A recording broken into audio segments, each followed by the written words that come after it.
That's fine. without You an can set up a agent, potluck or something. Priorities. To do it. So Zane did an open house last week. How did that go? I was there for 6 hours. I did 10 to 4. Wow, 6 hours? I did 6 hours. I had 10 different people come through. nice. 4 with agents, 4 independent, and 2 neighbors. Ideally, what actually came out of it was feedback for Rob and Scott on the listing. Mm-hmm. That was really what came out of Well, it. Well, that's I got a encouraging. couple people, but 4 of them had agents anyway. So That's okay. I actually, sorry. Go ahead. I had that same thing in my follow-up here that shifted recently of how do I approach these guys that, say that they're represented. How many people, when they go to an open house, they don't have an exclusive agency agreement signed. They're just going to say they have a realtor just to, keep you off like the plague, right? But Charles always goes, who is it? What's her name? Right. So you Yeah, could ask exactly. follow-up questions like that. And my sign-up sheet on Bold Trail, I actually replaced the "Are you working with a realtor?" question with "Do you have an exclusive agency agreement signed?" And That they is just toggle genius. yes or no. That is, I like that. And then when in my follow-up, I let them know, throughout the whole conversation, we respect any existing relationships.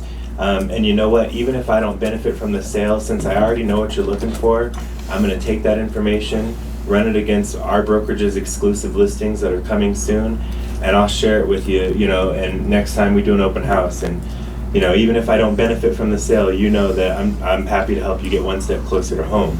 And that way, I already talked to them at the open house and have said, we respect existing relationships. They know they can talk to me after their existing agreement expires or is terminated. So that opens the door, and they're going to remember me because they're going to be like, that guy, he didn't care if he benefited or not. He still, wanted me to know. And the cool thing about that is it leaves the door open to more in-house deals as well.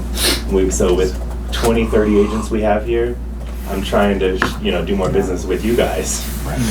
But that's my thought. Which I would. Hey, I'm just going to tell you one thing. Yeah. Be careful what you wish for. Yeah. Because I'm tenacity driven. Yeah. Oh, Lord. Oh, not her again. Well, so when you had 10, yeah, what's interesting is Charles, he gets all of his business, 99% of it, from open houses. Yeah. So what's so interesting about it is, a lot of us sit there and talk about how can we get business. That guy's strategy is, if I'm there every single, let's say, Sunday yep, for 52 weeks straight, how could I not get clients, right? And he's 4 million on the board right now. Yeah. Yeah. That's pretty in sales. That's pretty stinking amazing. And how many years he's been licensed now? I don't know. He's but- kicking it. He's kicking butt. Right. It's one of those strategies that I'm not. It's like somebody like somebody prospecting. I'd rather die than prospect. But the people that do, God bless them. They got all kinds of business that they're doing, and it's wow. I think everybody has a strategy, and Everybody. you just have to go hard in that strategy. Right, Whether in that it's strategy. calling leads or doing open houses, Right. or That's what Tom Ferry's deal is. Because Mike, his dad, is cold call. Yeah, right. If they're not ready to, you don't want any farmers. You just want hunters, right? You don't want anybody that's 8 months down the road. You want people that are ready to buy today. Right. And then Tom Ferry is, hey, if your favorite way of getting business is juggling on the street corner, we're going to teach you how to juggle. Right. That's 554. I used to teach a lot of sales guys, and that's what I would say is it's easier to not do something than it is to do something. So you have all Oh, these totally. ideas, and you Super. just got to implement, Yeah. continue to implement. Yeah. And it's easier to not do it, to go, I'll do it tomorrow. I'll do it. Well, during as long the- as you can get off the, your the more ass you and do it, the better you get at it. Right. Once And Yeah. the more custom your campaigns get. Yeah. That's something that I've been doing, instead of doing generic campaigns and things like that, I've been observing how I follow up with clients, whether it be an open house or just sold or just closed, whatever their, position is. I watch how I follow up, and then I take those emails, those text messages, and I turn them into my own templates for the campaigns. Right. So now I have like a very kind of custom campaign that matches my tone, how I do business, and it's not, the same generic campaign that Tom Ferry or whoever else subscribed to you. Right. Right. Yeah. That's right. Campaign You is got just to to personalize. supplement what you do, so that you don't have to do every aspect of it. Yeah. But it should be in your voice and exactly Match how you do same way that business, you do you know? it. Yeah. So back in the crash in 2008, all these agents were coming up to me going, I'm going broke, I'm literally going bankrupt, I'm gonna have to sell my car, I'm gonna yell, and they're freaking out. What do I need to do to get business? You know, because there was no business back then. But I was thinking to myself how all these people are going broke in their houses, and they're all gonna have to sell. They're all gonna lose to foreclosure, and they're all panicking themselves. And so I thought, well, I want you to do, what I want you to do is take this analysis of the neighborhood, because everybody thought their house was worth 50 cents on the dollar. And it wasn't. The bank properties were worth 50 cents on the dollar, but everybody else's houses were down maybe 15%. Yeah. And so, and we had a bubble going up anyway, so that they weren't too far down. So I said, I want you to take this analysis of this neighborhood right here, let's say it's Village 7, and I want you to go door to door and give them the analysis and say, hey, I would just want to give this to you. These are homes that are sold in your area. Your house is not crashing like the news is telling you. Right. You can sell your house if you need to. I said, I guarantee in 100 houses, there's somebody desperate to sell right now. Thank you, I lost my job, I need to sell my house. And you're gonna sell their house. And you know what everybody said? No way, I don't do that kind of stuff. And they went bankrupt. They literally went bankrupt. Sold their cars, everything. And I was like, wow, they could have done it. But it was pride. It's humbling when Right. when you eat a little crud. And there do was stuff tons you're of not- people that were needing to sell. Yeah. My first summer in real estate was 2002, Mhm. Hayman Fire time. And I would knock on Has it been doors. that long? I'd knock on doors. So I knocked on every door in Springs Ranch, Stetson Hills. I would have a goal of, and what I would do is I'd make a flyer with somebody's listing in our office, and I'd say, hey, we have a house listed around the corner. Do you have any friends or family that want to be live in your neighborhood? Right, yeah, right. Then I had a little lender information from the lender in our office, Yeah. and I would try to touch 75 people a day. And it was like, That's how you got on the list. that's how I got on the list. That's nice. That matches kind of But- like what Rob's talking about is the who do you know? I had a guy in my office that was a master at online crossword puzzles, because that's what he did all day. And he said, Dave, you're wasting your time with this. How many deals do you have? I go, well, I actually have one buyer that I've got under contract that I got from that guy. That's it. I go, what are you doing, Ron? And he goes, I've spent $25,000. And I go, what have you got to show for it? He goes, well, nothing yet. Yeah. But I got a buyer from it. I got a listing from it. It's the best. I never sold. It's a numbers game. It's the best You know, way but to it still cross turned into over. business. Face to face. And I think built so. people for my database. And one of my best clients ever that I've had over and over for years, I get done knocking on doors, middle of July, and I go to our kids' coach pitch T-ball, whatever it was. And I was a first base coach, and this other parent was the bench coach during games. And he asked me, he said, are you like a professional golfer? I'm like, no. He says, well, because I wear golf shirt, khakis, Yeah. and I've got sunburn all day, every day. He said, well, you look like every time I see you, it looks like you just got off the golf course. That's a good thing. And I said, You look like no, My skin I'm a looks brand new great. real estate agent, and I'm knocking on doors to try and get business. And he goes, oh, well, you should call me in January, because we're going to be looking. Oh, wow. And actually, you know him, Steve Lacey. Oh, yeah. And that's how I got him. And I've sold, he was my first whale. Yeah. You know, I had a check for $15,000. Back then. This is back in the days when 500 was like mansion. Yeah, right, Your yeah. cell phone would roam to the other side of the house. And that's how long ago that is. Your cell phone roamed. 225 was the average loan amount back then. Yeah. it's- Yeah, this was a 500 It's plus. picking a tactic and And committing it was to great. Yeah. In 2002, The more you change your tactic, What's that? the worse it is. You're because spinning I your was wheels. constantly Time you get a learning 150 something You're new. finding out Oh, what yeah. works for you. 2002. You don't Yeah. know Well, yet this was after. what you're gonna This like is and not Lacy was like like to do. early. Right. Well, I 2010, tell everybody, pick, 12. Well, that pick was, something, stick with it for 30 days. Yeah, that was If you like the it, first deal I keep did doing with it. him If you was don't like it, in find something else. And then if you find something Like that you like, do 04? it for another Oh, 30 like, days. yeah. And if you still like it, do it for another 30 days. Yeah, Do it and for then, another 30 days. And do it for when another. he And then bought eventually you'll figure out what you Fox like. shit or And what Fox, works. yeah, and what Yeah. works. And 30 Fox days shit. And is you- what it. You have to do it for 30 days. Fuck Yeah, that. that You can't creates tell a that you habit. like Wait, it. I or want not. to hear what you guys System, I are can saying. hear. Yeah. I can't Sorry, hear. sorry. What were you saying? You have to do what? Fox Meadow. Days? I've told Daniel and a couple other people that when you're trying to figure out what you want to do, you have to do it for at least 30 days. Otherwise, that's not enough time to know if Right. it works or not, or if you like it or not. So you have to do it for Yeah. I at would least say 30 90. days. I was Or, gonna say or maybe 6 90 months. days. Wait, what'd you know, say? but you gotta do it. I would say at least 90. Yeah, but 90 you gotta days, do an like, you have extended to period give of it time. time. Right. Right. It's like, hey, I to- did to 12 know. push-ups yesterday.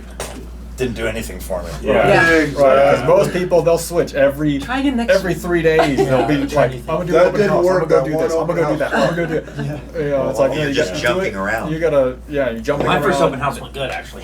Yeah, Yeah, right, that's yeah. good. Right, like Yeah. he did an open house and it was great, but his next 5 might suck. You know, but his next 5 after yeah. that might be We great. also had Yeah. an open You know, house so it where we're just just takes twiddling our time. thumbs You there, know. waiting. You know, I literally people to basically drive had someone by. the entire time.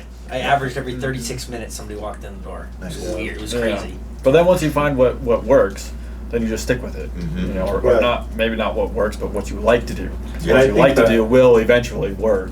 The hard usually. part Yeah. for me, like especially when Makes I a started out difference and I if was you doing like open it. houses, I would get tons of leads, tons of names, but it's just like, you know, you having all these leads and names, but not knowing what to do with them because you don't have a campaign, you don't have a certain way of following up, you know, and so that's what makes it very difficult for a new agent in the beginning.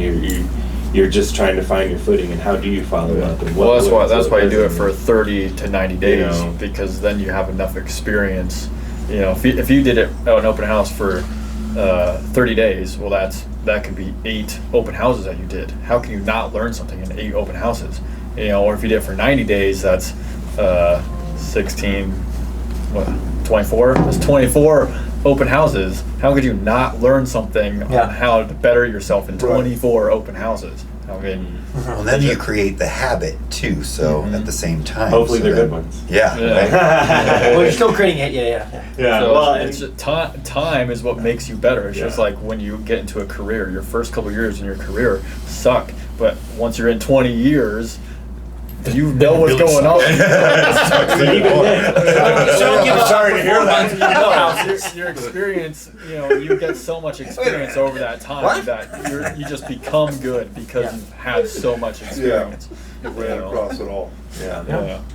Well, It's a timing so thing. in an open house, the theory of some people have a theory of you go door to door to all the neighbors, invite them to the open house. So Mhm. now you're trying to find the people that Yeah. want to sell 6 months down the road, Yeah. you know, and you're giving them, you know, you try to follow up with them and maybe send them some cards or whatever, because you have all their addresses right on the street. You can pull up on county records, and they remember who you are. So I don't know if that works, because I've never tried it. Yeah. Heather Well, does that. At Heather least does. the street of the open house, let them know. That's what I'm saying. Yeah, I- what you gotta Heather do is calls- you just follow Charles. And Heather calls me, and when she has these coming up, and Uh-oh. she'll ask me to pull like 100, you know, let of the people neighbors know. with, and I'll get their emails But I and feel like addresses even for if it. you only do the street, It's like say 11 there's bucks. 25 houses Yeah. or something, send them a couple cards like the course of a month, after you do the open house, after Right. you've talked to them, write down the addresses and go, okay, I'm gonna, because they kind of saw your face, and it's kind of a warm sphere in a way, you know, if they Yeah. start I had, seeing a absolutely. picture of I you. did one in Fountain, and I had my brother owns an ice cream truck, so I had him come down and we gave away free ice cream. So I went around to the neighbors and gave them free ice cream tickets. to go get free ice cream. We were literally I never talking followed up about with Heather. it. I talked to like 6 Well, of them. here's another thought is, Oh, there I she just got a is. phone call, and then I'm sitting out in the parking lot trying to She's wrap right it up. Yeah. so here's another thought on that is Charles has already done so many open houses, he knows what works. Yes. So instead of recreating the wheel every Yeah, time, he- just do what Do what Charles is Charles doing, does. and then after you get in the groove of it, then start making small tweaks from there of how can I make this a little And better. he's bare bones. Like he doesn't. He knows what he's Yeah. doing, so just follow what he's He has- doing, there's no goodies, and you'll get no the same anything. result. Shows everybody's Well, tattoos. So during No. my open house, 2 different I gotta people get some brought stickers. something up. They were neighbors. I'm curious what people would say about it. They were talking about, oh yeah, we'd love to sell. We have a lot of equity, but they said they were trapped in their home because the interest rates are low.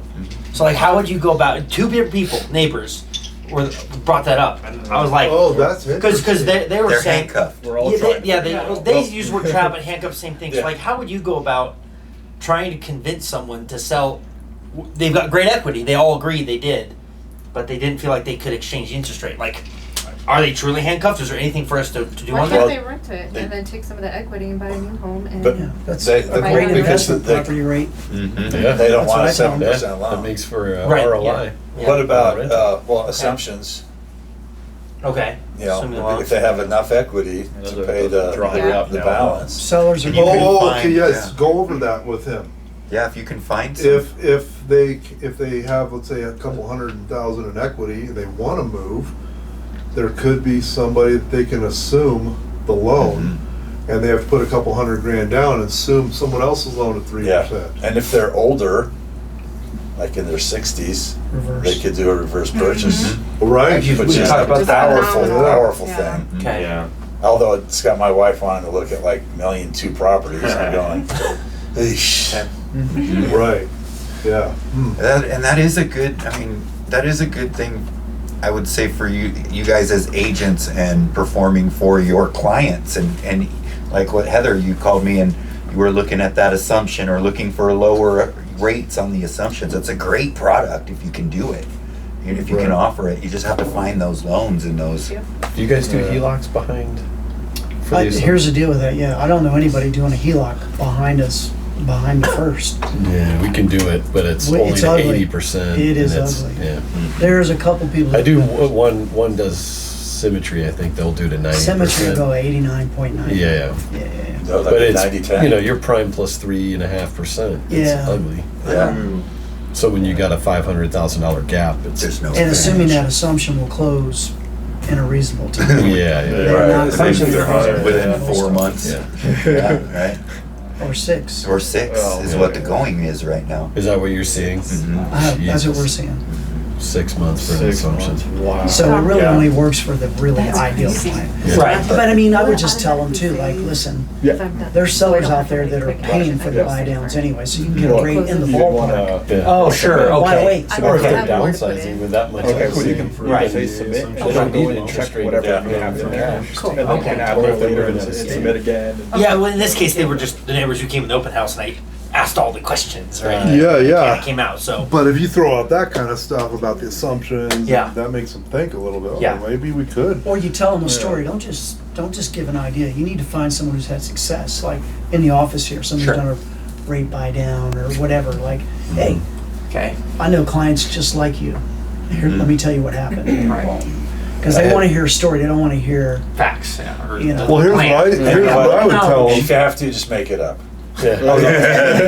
No, It doesn't have I to be you personally. It could be anybody. Yeah, I your would brokerage. give them a Or another general realtor. Yeah, what's thing that? where I would say, look, there's people that need to sell their homes right now, and they have a 3% loan, but they're a VA buyer because they're getting stationed somewhere else, and you could put down $100,000 on their house and have this beautiful $800,000 home if you're wanting to move up or whatever. If you're wanting to move down, there's some people that need to sell, and so you could just assume their loans. And that would make them think, well, I'm not stuck in this house, right? Especially if they're up in Monument and they have a $800,000 home and they're wanting to move down to a $500,000 home. I Right. guarantee you there's somebody that's dying to sell. And then the flip side of that is you tell them, listen, I get it. If you wait as soon as rates do come down a little bit, Everyone's- everybody's in the market. Mhm. You're Prices are gonna up. way overpay for the house. Yeah. Right. So, oh, right. Get them looking at houses, That and I'm would've been telling a you, good if it's a thing to couple, say. you know how it is. Right. Oh my God, I love this house. You know, we gotta move. They make it happen.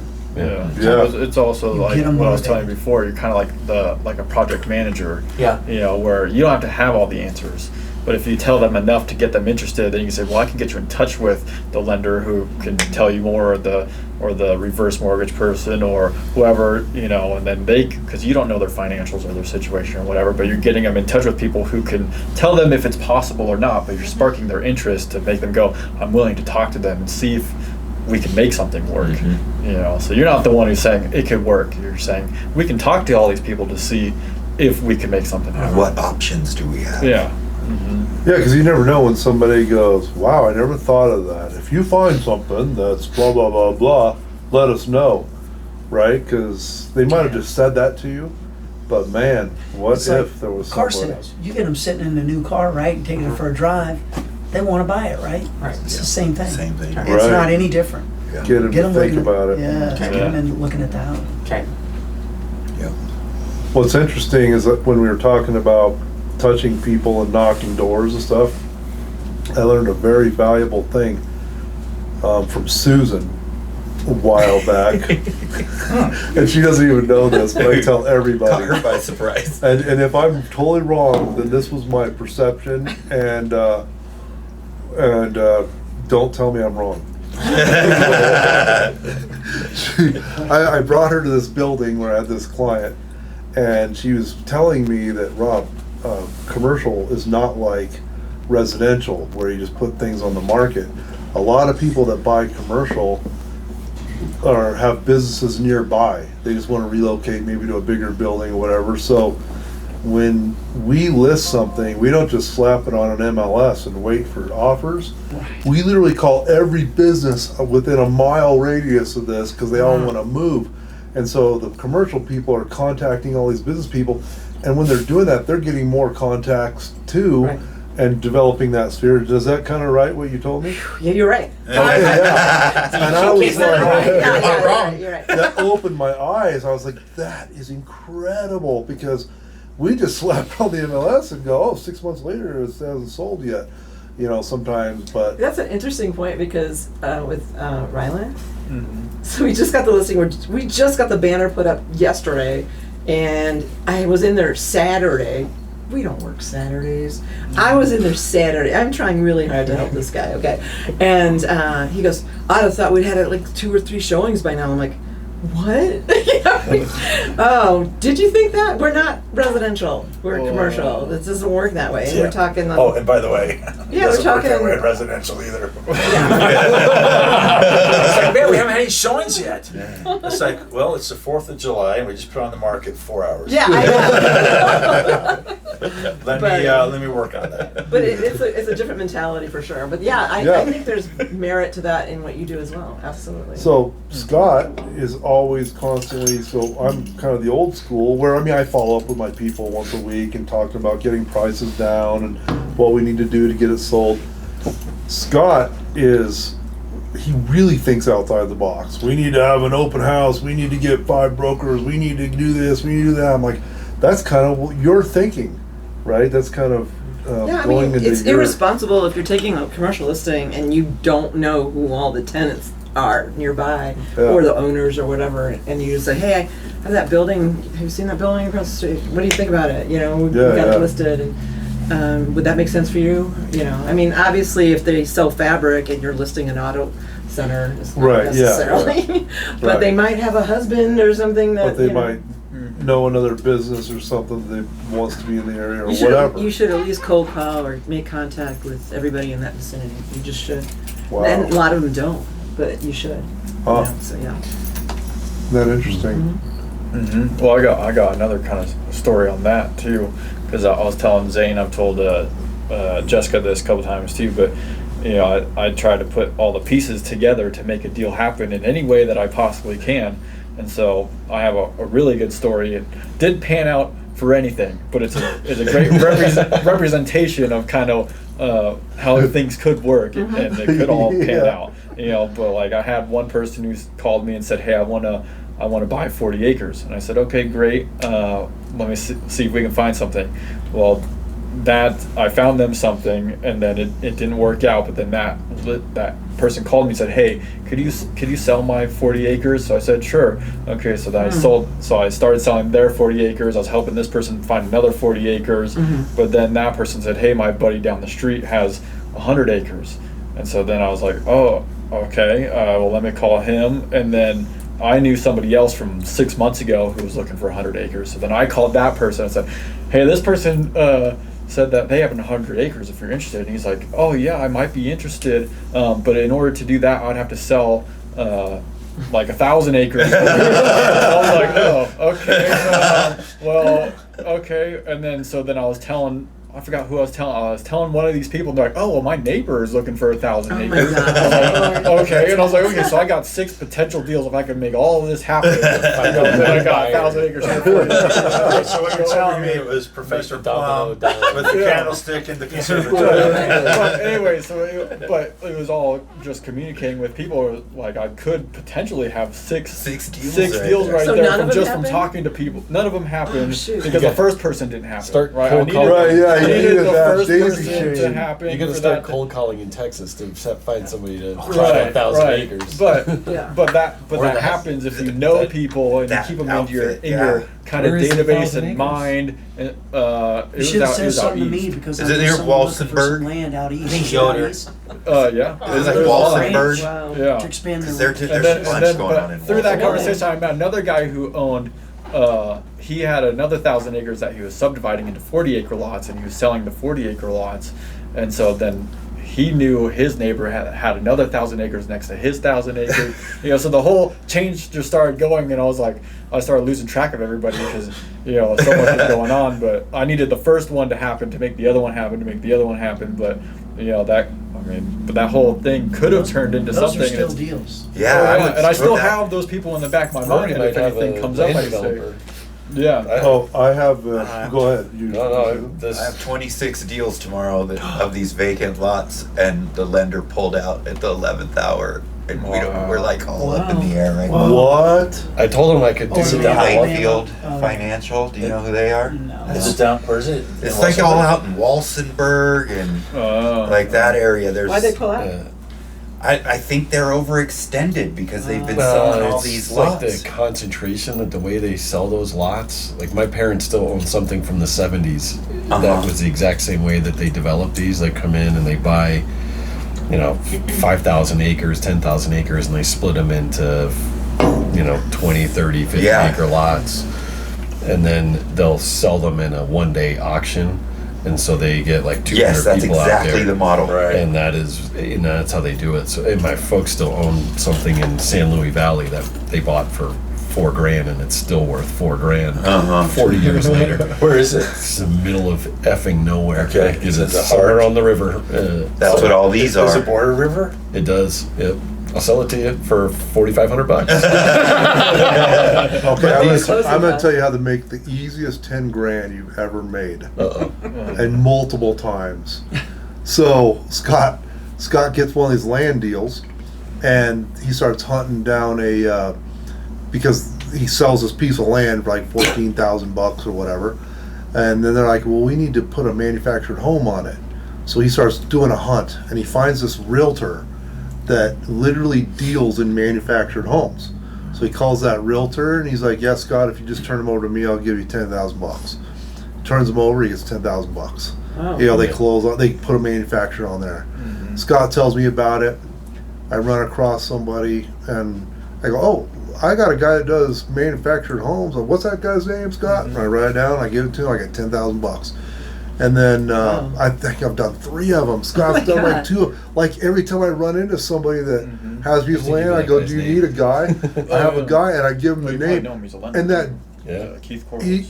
Oh, really? His name's Keith Corliss, and he does the lending. He sells the He's been around a while, manufacturer, that man. Yeah. I've Well, heard he that. and he so totally keeps track of you. He's a one-stop shop for anybody who wants to build anything out east. Out You east, know, so yeah. basically, when somebody says, "Oh, I want to come out east," or "I want to buy a property out east," well, my first thought is, well, do you want to buy it to hold on to the land, or are you trying to put a property out there? And if they say I'm trying to put a property out there, I'm like, great. Here's Keith. He can do the well, the septic, And he the follows up, manufactured, everything. and then all of a sudden I And get then a we 10 just gotta grand find what check. your budget is, and then Keith, you can.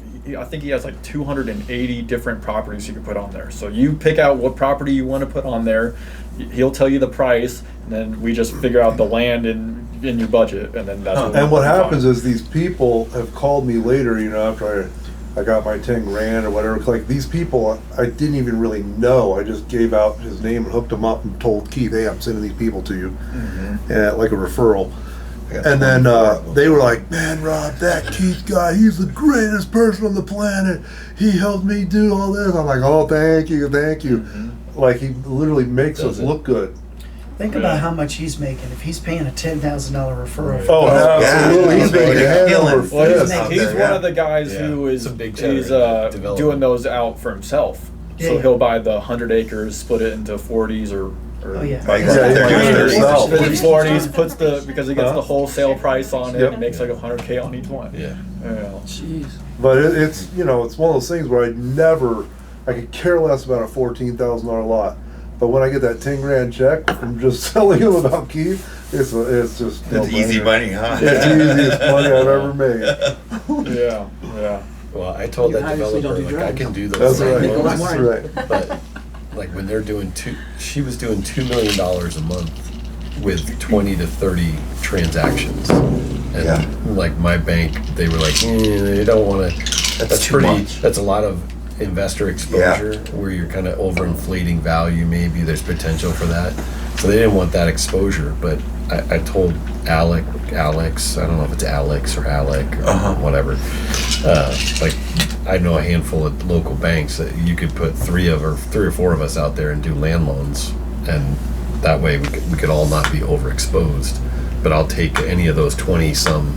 I can do those. I got authorization to do those. She told me, I asked her if So- she had talked to you, and she said, Yeah. yeah, you could do them. It's a little I bit more sent her expensive, but yeah, I was like, here's what we charge for land loans. It's not cheap, but Yeah. it's like here's all of my stuff, my matrix, and they gotta have down payment. Well, Scott has a guy that he met that called on one of his lot. I don't know how he got in these lots thing. It was that circle that he got into. I don't know how either. Well, so he had somebody call him, like, yeah, I'm interested in buying a lot. And I might be wrong in the story, so just like her, don't tell me I'm wrong. You're wrong about it. You're Anyway, right. But somebody called and said, I want to buy this lot. I think he had listed or whatever. And then the guy was going to turn around and use Scott to relist it. And he was going to flip it. Oh, is that right? Some guy was calling a bunch of people. Is that currently Was that listed right? Carlos? That's currently listed right We're now. actually under contract on it now. was for it s- Carlos or something? No, his name is Dana. He calls people, right? Well, he either what he really does is he sends letters and emails to people who have owned a piece of land for 30 years or something. I want to you buy know. your lot. Says I want to buy your lot, and then he finds people who say yes, and then he negotiates the cheapest price, and then so the one that I have now he bought for 20. I think he negotiated down to 21,000. He immediately. And then we listed it for 60. Like literally the day he closed was the day we listed Can you it. believe for that? And he's 60. got it under contract. Now we have under contract for 42.5. So Yeah. I mean, we came down quite a bit, but I mean, He Still, recently that's- flipped he's about- land. he's about for to make double, $10 double million. it, yeah. Yeah. Interesting. yeah. Crazy. Hey, I got a domain, Colorado Land Loans, if anybody wants to buy that and start doing that. I got the domain if you want it. I don't What'd want you to do charge the for loans. Can we on get it. land? Can we get land loans? He I can could it do right. 'em. What's the down payment? Is it 30% or more? 25. 25. 20, Oh, I mean, they're 25% down. 20 grand? It's a That's 5-year nothing. It arm. depends on the price of the lot. Yeah. It's If a it's You 5-year do arm. it for 20 and it's- grand? And these people. Yeah, I mean, I can do them, but We would it's just pay cash for that, but it's It's not, pretty Well, anyway, awful. since that guy I've had that listed, I have another land piece that I just listed, and I've had 3 other people like him call me to do analysis on theirs that they are wanting to flip, and so they might call me later to list theirs too. You know, so it's like I don't know how I got in that circle. It could be like a hot things, but- alternative market for you. Right, guys, it's Yeah. weird, you huh? know? Like, Yeah. I'm telling you, there's money there, and Yeah. I always get folks calling me, asking me, hey, they want veterans, they want to buy a piece of land and build on it down Yeah. the road. Yeah, well, that's where Camp comes in with Keith, because now I have all these land listings and I have buyers calling me that aren't represented. They're just like, hey, I saw your sign out there or whatever, I want to buy this, and then I say, well, do you want to put a house on it? Here's Keith, and then I just turned that $40,000 piece of land that I get $2,500 on or something to $1,250 or $12,500. Right, against the town. Yeah, Yeah, that's a good hustle. it really is. is. I would rather die than do it, but if I landed in it. I have to sneak out of the You office know? with these 24 Like, files. I mean, he landed in it, so he's stuck in it. He's becoming an expert, like it's a niche, right? No wonder we only see you on Thursdays. Well, with these people on the land, they're investors, so it's just money driven. It's Yeah. just price Oh, yeah, driven. just There's- numbers. So, and to me, I could care less about listing their land. So I'm just straight up with them. I say, this is what it's worth. Do you want to list it? No? Okay, see you. You know, or yes? All right, let's list it. Right, You 'cause- know, because it doesn't matter to me. I can care less about the listing, and they are all money driven. So it's, you know. Yeah, that's a good hookup How there. often do you guys do co-listings, like two people on a listing or whatever? All the time. A lot. Do you do it all the time? Basically, every one of our listings. Really? Mhm. Why? Why do you need two people? So they don't call me. Yeah, basically. So I call you. That's what he said on the last one for me. No, just out of curiosity. That's You have pretty a- much why. Yeah. No. So Yeah. they don't call him? Yeah, well, Yeah, that's why. most of them are listed because there'd be a team leader who's Yeah. listed on it, Yeah. but then you have the person who's really running the thing, The lead which is broker, which is the, I did a yeah, which is co-listing the once co-lister. with So an it's agent. literally that they want And you is to it call. 50-50 all the time? No, Oh, it's No. not. So what is the person that's not doing as much get? They could be depends. $100. Yeah. They could be anything you want. Oh, okay, that's different. They're negotiating. you know. Yeah, I did a co-listing with a Denver agent Mhm. on a listing years ago. So they had a house in Broadmoor area, and he's going to find them a house in Denver, but he didn't want to refer it. He still wanted to list it, but he wanted a Springs agent so he could be on PPMLS. And so, office manager there I knew from when she was office manager at Remax Properties when I was over there. You guys remember Billy Van Heusen, Bronco? Bronco. It was him. No kid. Yeah. She goes, do you want to do a deal with an agent named Billy Van Heusen? I go, the Billy Van Heusen. People are going, who's that? He was a punter wide receiver for the Broncos. Oh, wow. Back in the 70s. That's Anyway, cool. so we never did sell it, but we did that with, and it was just a 50-50 deal. And we just put in additional provisions, so it was. And he paid for all the open house stuff that you did. No, Oh, we you split split it? everything Oh, down okay. the middle. So can we do that with a commercial agent? Because I got a listing maybe coming up, but it's out way out Yeah. east, but it's got this huge garage the guy ran an auto mechanic Nebraska. shop out of, and it's 10 acres with all these barns and all this other crap You out guys there. need to meet. But if, I mean, I went out there and she wants way, like, she was like, I was thinking $1.5 million to $1.7 million. And I thought there's not a shot in hell. But it has some commercial space in it where he ran the garage, and then it's got some, I don't know, like, just, How's they it ran some sound? church type stuff. It's residential, but it's next to a storage unit, Oh. and there's no way they're Well, how going do to you get that run kind a commercial enterprise out of a residential listing? Is it provide for it? Because if they're not zoned right, I can't sell it. Well, out east, they haven't do done- whatever they want. They're the Wild West, the Wild Yeah, West. it's the Wild Yeah. I live in the county, we don't have any laws there. It's only It's the like, big Dave, deal. put your sure pants it's- on. We don't have any laws, I'm just sure put it's- them on anyway. like, I don't know. You're gonna get I didn't sunburned. dig into it. I just went out there last week. I mean, and yeah, was I like, can talk to you about it if you want. Yeah. Sure. Yeah, we'll look at it because that's $1.5 million. There's no way. They're once they get their new roof on, then figure it out. You know what she'll have to do? She'll have to call everybody with a mile radius out east. Say, you like to work on cars? Yeah, exactly. You have $1 million? But that's Yeah. more, That's competition to Ryland's deal, though. Well, yeah. Right. No, it's really not though. I But, know. you know, the cool thing about that is it might be different in residential, but let's say you have kind of a niche, and right now somehow I'm getting a bunch of car stuff. You know, there's a demand for it, so I'm cool with it. The Yeah. problem is how realistic are you going to be as the seller? You know, No, like, they're- oh, this has been in my family since 1958. Yeah, it looks like you've never done a thing to it Yeah. since then, but you know, it's got that emotional component to it. But anyway, they're in demand, and so yeah, I mean I usually bring another person in with me because you know. I'll hit you up when they Wait, get is in. it in demand as in people want car shops? Yeah, Oh, they do? yeah. Just like HVAC, electrician. Because I've been told that streets. they're hurting for people that want to work on cars. Nobody wants to work on cars anymore. It doesn't mean if you They can't find good demand. have a So house bad. and then have your shop right It's horrible. next door. I mean, it's attached to The the turnover's house. crazy. At So the I just place. had a Yeah, right. Yeah, nobody wants Oh, to yeah. run, so how you Like- just Like you in find a the good service mechanic? departments these